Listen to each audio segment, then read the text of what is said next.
Yo, what's up guys, Manic Ado back once again with the hidden levels, this time with another crafty review, woohoo!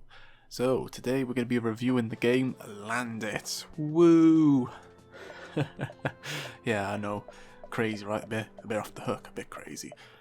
But yeah, Land It is a game where you have to navigate planes through to certain areas or airports without crashing into each other or inanimate objects which may find their way conveniently placed in front of you. If you do plan on being an aircraft tower person thingy, then this is probably good for your training. You know, it's a good game for your training, just don't feel offended if I never step on a plane again.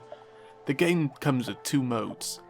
Career mode, which has 3 islands, 9 levels each, and the objective is to collect all stars.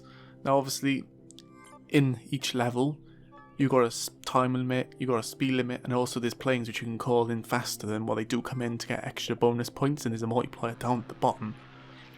And the higher you score, the more stars you get. And you know, if you're really slow, you'll get 1 star if you're lucky, and if you're really fast, you'll get 3 stars, which is the highest.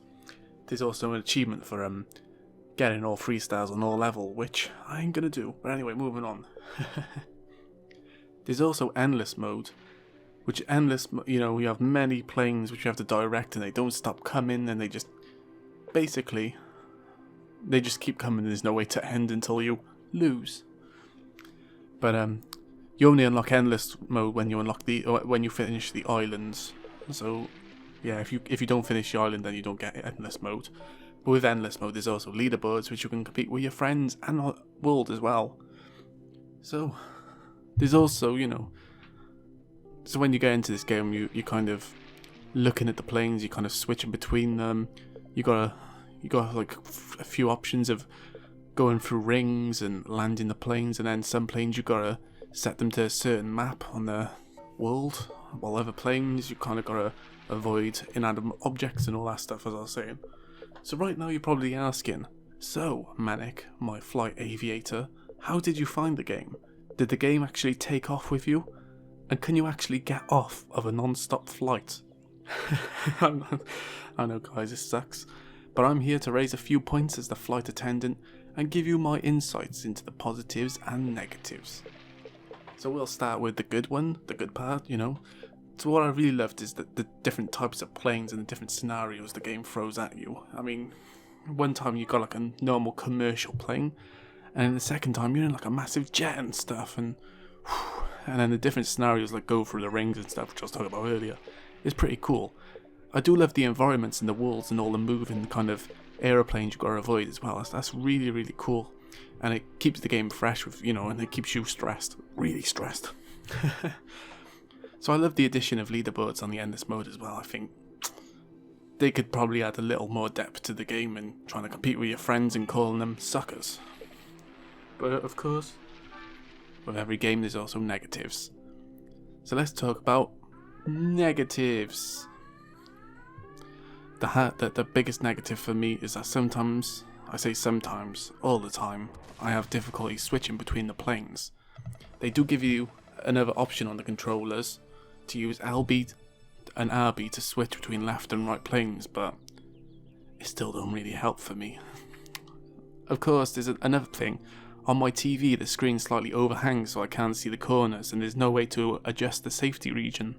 So that kind of sucks for me, so I can't see the multiplier, the score of the planes left. And also, when you're in game, and you're kind of screwing up,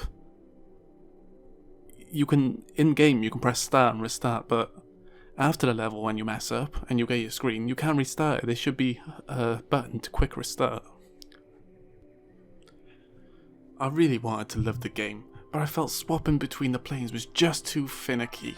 I love the whole idea of the game as well, and I enjoy the variety of planes and the different challenges which arise.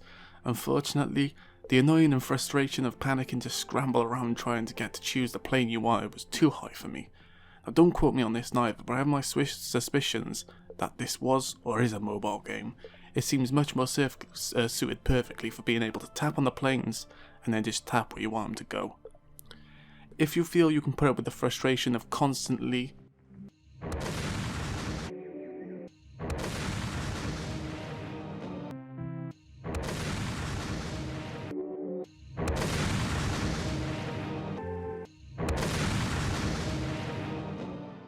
then I'd probably wait for a later discount on the game.